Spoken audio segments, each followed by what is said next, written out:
Hey there, horror and sci-fi fans. Welcome back to Real Talk Horror, the podcast where we dissect, analyze, and geek out over the creepiest, coolest, and sometimes most unexpectedly emotional films in cinema history. I'm your host, Josh, and I'm super excited to have you with us as we wrap up Phase 3 of our deep dive into the iconic works of John Carpenter. It's been quite a ride so far, hasn't it? Now, I know what you think of Carpenter. Your mind probably goes straight to the blood-pumping scares of Halloween, the claustrophobic terror of The Thing, the sinister synth-filled atmosphere of Prince of Darkness. But today, we're going to take a bit of a detour, a scenic route, if you will, into something that's altogether different, something that might surprise you. We're diving into Starman, the 1984 sci-fi romance directed by none other than the master of horror himself, John Carpenter.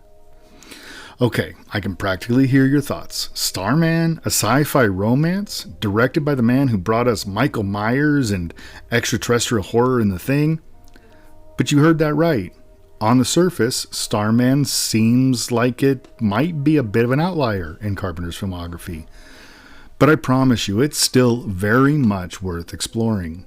It's a movie that's as tender as it is thought-provoking, blending science fiction, romance, and a hint of suspense, all wrapped up in Carpenter's unmistakable, understated style.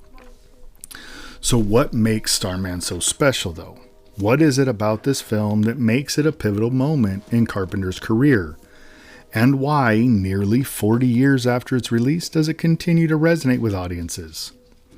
Well, those are the very questions I'm going to try to tackle today. So grab your popcorn, maybe a box of tissues, and get ready as we break down Starman, a film that proves John Carpenter isn't just the king of horror. He's a storyteller with an incredible range and a unique ability to surprise us.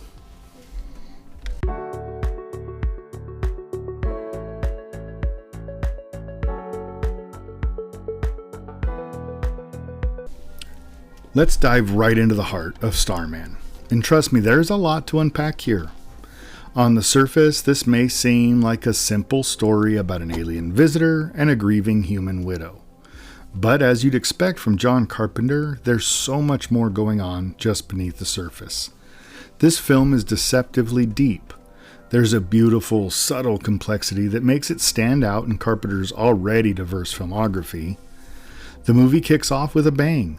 An extraterrestrial being crash lands on Earth, and in order to survive, it assumes the form of a recently deceased man, Scott Hayden, played by the incredible Jeff Bridges.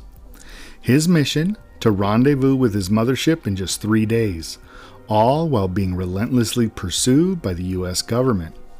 Sounds like the classic sci-fi setup, right? But hold on, this is where it really starts to get interesting. As fate would have it, the Starman's path crosses with Jenny, played by the amazing Karen Allen. Now, Jenny is Scott's widow, and imagine this, she's grieving the loss of her husband when she's suddenly confronted with his face again. Except this time, it's not him, at least not in the way she remembers. It's a shock to her system, and rightfully so. But what follows is something truly beautiful, a journey of healing and unexpected connection. Watching this relationship unfold is one of the most compelling and emotional aspects of the film. It's a story about grief, but also about transformation. And it's so much more than just a sci-fi adventure. The two embark on a cross-country road trip filled with emotional highs, tense escapes, and moments of quiet reflection. It's a journey that's as much about survival as it is about understanding what it means to live, to love, and perhaps more importantly, what it means to be human. It's a film that makes you question what connects us, what makes us feel truly alive, and how do we heal from the past. And you know what? It's really moving. Starman, like I said, is about connection. It's a story that swaps out Carpenter's usual cynicism for something more hopeful, tender, and deeply empathetic. Sure, it's a dark departure here from that gritty terror of The Thing or the dystopian edge of Escape from New York, but that's what makes this such a refreshing film. Carpenter steps away from his typical dark, intense tones to show us the beauty in life's fleeting moments, the quiet moments that are just as powerful as the big, dramatic scenes. And then there's the characters, because they really are the heart and soul of this film. Jeff Bridges' portrayal of the Starman, it's memorizing. He does this really incredible job of walking the fine line between an alien detachment and a childlike wonder. He creates a character that feels both otherworldly, but somehow deeply relatable. Every gesture, every glance is like you're watching a being try to understand what it means to be human. And honestly, it's really fascinating. There's this innocence in his performance that makes you really want to root for him from the very first moment he steps into Scott Hayden's shoes. And then there's Karen Allen. She is the emotional heart, the anchor of this story, grounding everything with a raw, heartfelt performance as Jenny. Her grief feels so real that you can't help but feel for her. And when her character starts to heal, not just from the loss of her husband, but through her bond with the Starman, it's generally moving.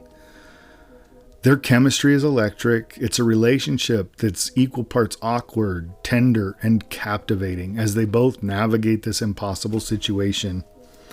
You can't help but get invested in their journey, and by the time the film ends, you're fully rooting for their connection to transcend all the odds.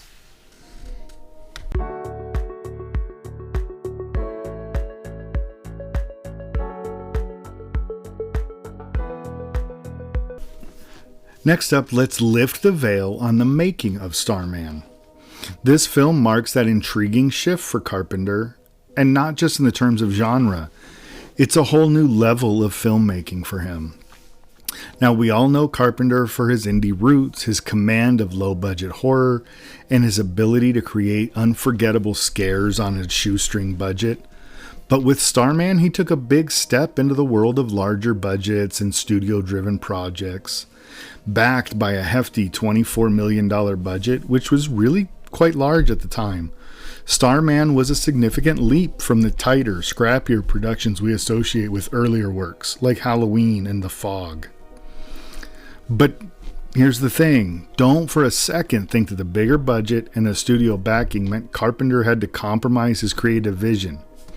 Sure, he was working with a bigger studio machine, and that comes with a whole new set of pressures, but despite all of that, Carpenter still managed to inject his unique sensibilities into this film. Rather than going for the big, splashy spectacle that you might expect from a mainstream sci-fi film, Carpenter stayed true to his roots by focusing on a more emotionally driven narrative.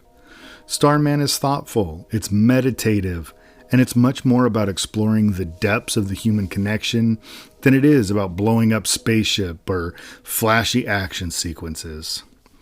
The film stands out in Carpenter's filmography precisely because it reflects his willingness to experiment, to slow things down and take an audience on an emotional journey rather than a visual one. Something you might find surprising, Carpenter didn't score this film.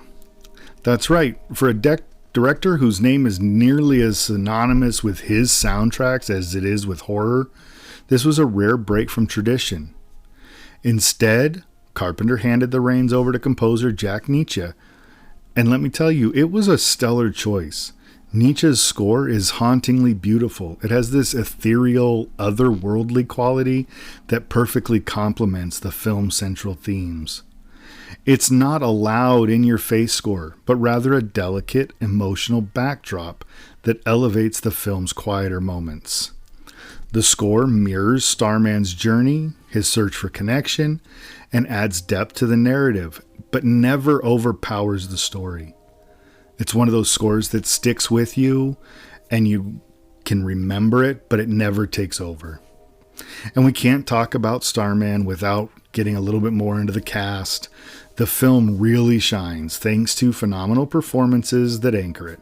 Jeff Bridges, who actually earned an Oscar nomination for this role, is mesmerizing as the Starman. As I mentioned, he strikes that incredible balance between being convincingly alien and profoundly human. His mannerisms, his speech patterns, they all have this delicate nuance. Like you're watching someone who's desperately trying to figure out what it means to be human. It's subtle, it's charming, and it's unforgettable.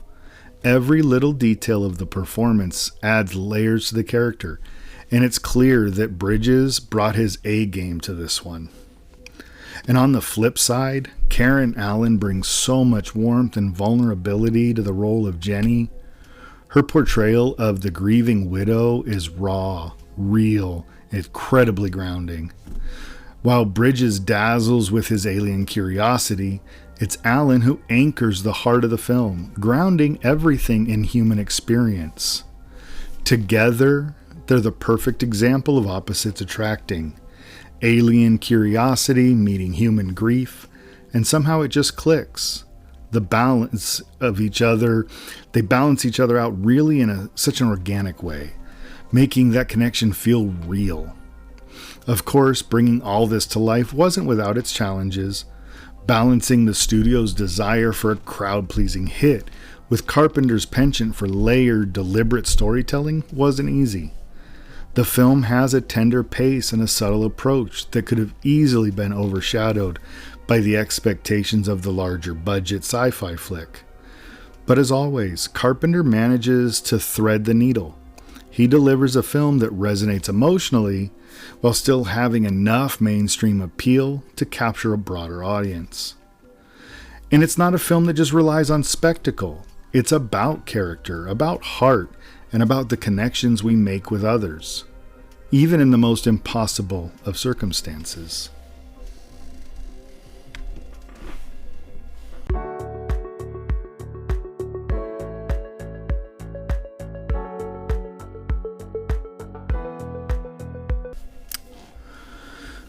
Let's take a moment to talk about the Carpenter DNA running through Starman. Now, I know what you're thinking. This film feels worlds apart from the shadowy corridors of Halloween or the creeping paranoia of The Fog. I mean, we're talking about a sci-fi romance here, right? But trust me, Carpenter's signature touch is still all over this film. It's just expressed in a more subtle and nuanced way. First up is the tension. We all know Carpenter is the master of slow burn suspense. Whether it's the quiet, simmering dread in Halloween or the terrifying isolation in The Thing. Now, in Starman, it's not about lurking monsters or jump scares, but the tension is still there, just in a different form. The story hinges on the clock ticking down. Starman only has 3 days to rendezvous with his mothership, and every minute counts. Add in the ever-present threat of government capture, and suddenly, the race against time becomes a ticking time bomb for both characters and us in the audience. Carpenter proves that suspense doesn't need to be tied to horror. The pressure of the countdown keeps us on edge, even if the immediate danger isn't a creature lurking in the shadows. It's a different kind of intensity that Starman pulls off wonderfully. Then there's the setting. Carpenter has always had a thing for isolated environments.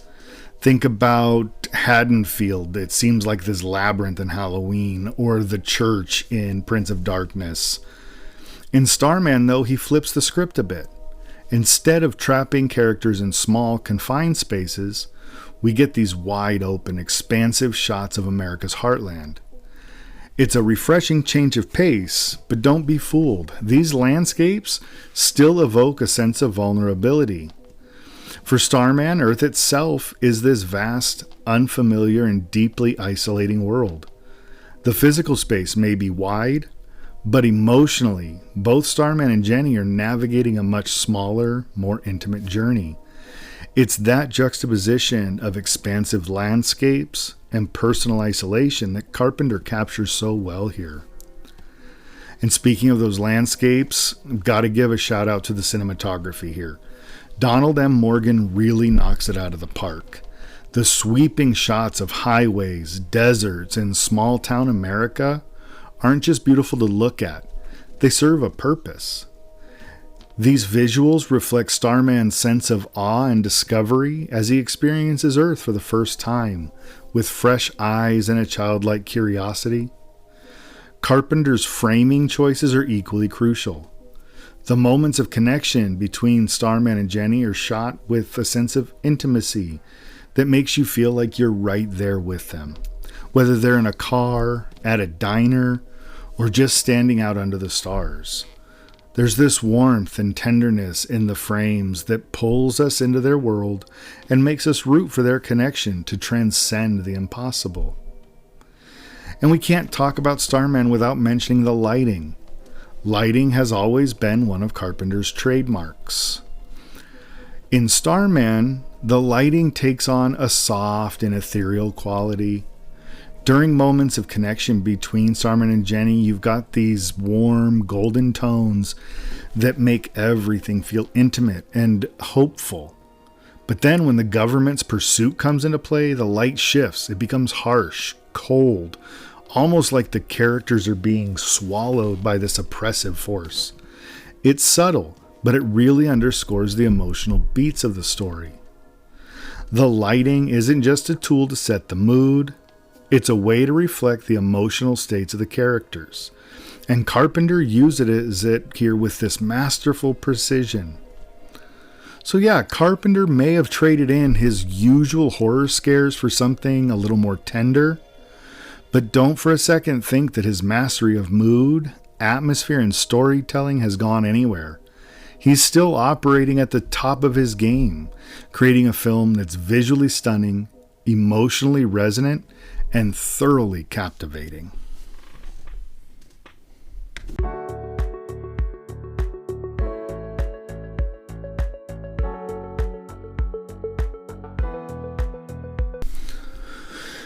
Now we need to talk about Starman's impact and legacy.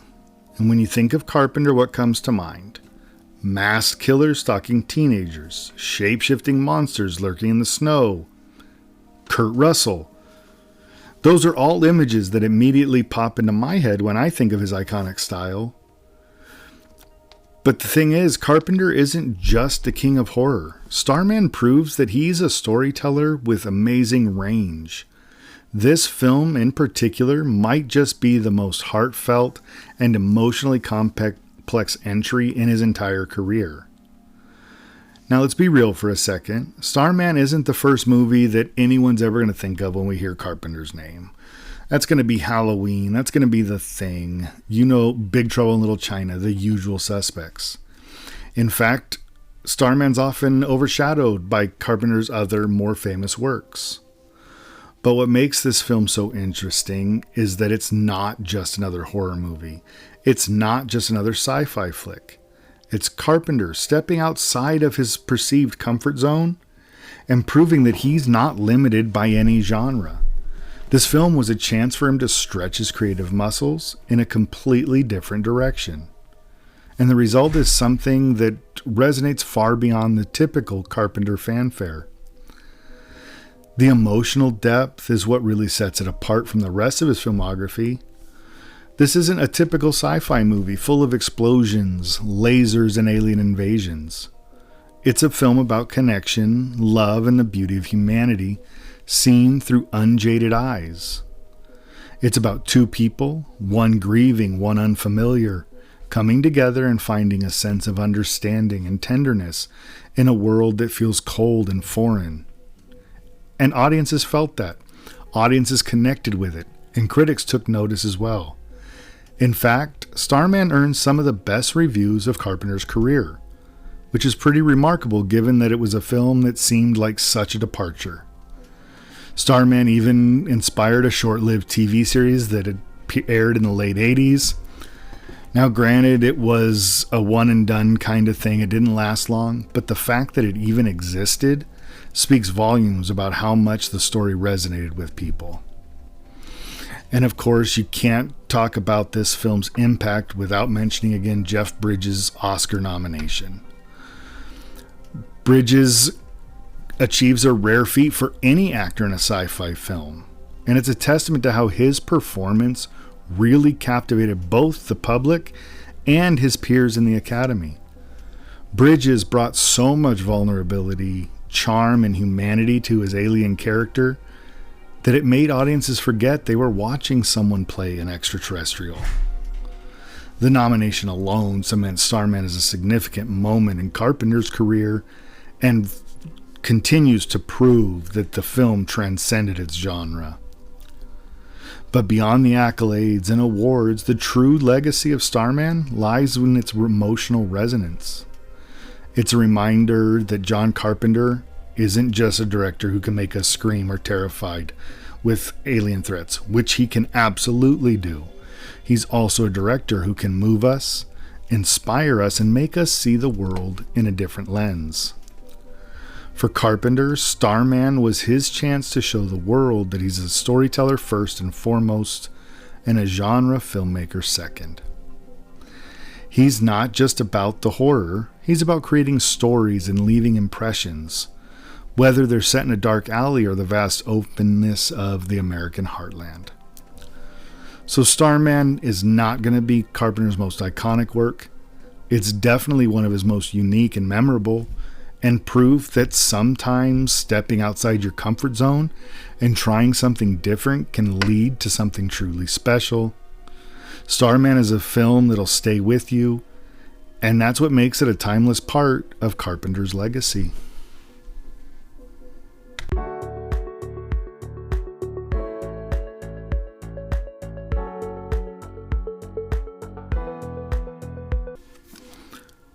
Now, where does Starman fit into the grand legacy of John Carpenter's filmography? Well, it's definitely a bit of an outlier. It's heartfelt and emotionally driven sci-fi story in a lineup that's otherwise dominated by tension, terror, and dystopian visions. But I think that's what makes it special. Carpenter takes that step outside his usual wheelhouse, and the result is a film that feels uniquely human and profoundly touching. And then the acting, Jeff Bridges is absolutely captivating, bringing the alien quality to his role. But there's also a deep humanity in his portrayal. He strikes the perfect balance between wonder and confusion, between otherworldly attachment and emerging empathy for the human experience. Karen Allen is the perfect counterbalance, with her warmth and vulnerability anchoring the film. You generally feel their connection between the two characters, and their journey is what keeps us invested from beginning to end. Now, I know that Starman is not an intense film, and it doesn't have the genre-defining impact of Halloween, but that's okay. Starman's a reminder that Carpenter isn't just that master of tension and horror, that he's a master storyteller. He evokes raw emotion as easily as he creates chilling atmosphere. And in a way, Starman is proof that Carpenter can make us feel other emotions, not just fear. And the film's quiet, thoughtful approach is a testament to his versatility as a filmmaker. So my verdict? I'm giving Starman a solid 7.5 out of 10. It's a beautifully crafted, poignant film that deserves a spot in any sci-fi fan's watch list, especially if you're someone who appreciates stories with heart and depth. While it may not have the iconic status or flash of Carpenter's other works, it's undeniably memorable in its own rights, and the film will linger with you, and that's something truly special. Now, thank you so much for hanging out with me on this episode of Real Talk Horror. If you've been enjoying the deep dives into Carpenter's work, or even if you're just here for the occasional synth-heavy nostalgia, don't forget to hit subscribe, rate the show, drop a review. Your support really helps me keep wanting to do this. Next up, we're kicking off Phase 4 with the third of my 3 most watchable films, Big Trouble in Little China. This one's a wild ride. Action, comedy, fantasy, martial arts movie, all rolled into one. If you thought Carpenter was versatile before, just wait till you see what he does here. In the meantime, follow us on Instagram and Threads at Real Talk to keep the conversation going. I'd love to hear your thoughts on Starman, or just chat about what makes Carpenter's work so timeless. Until next time, remember to stay creepy, everyone. We'll see you real soon.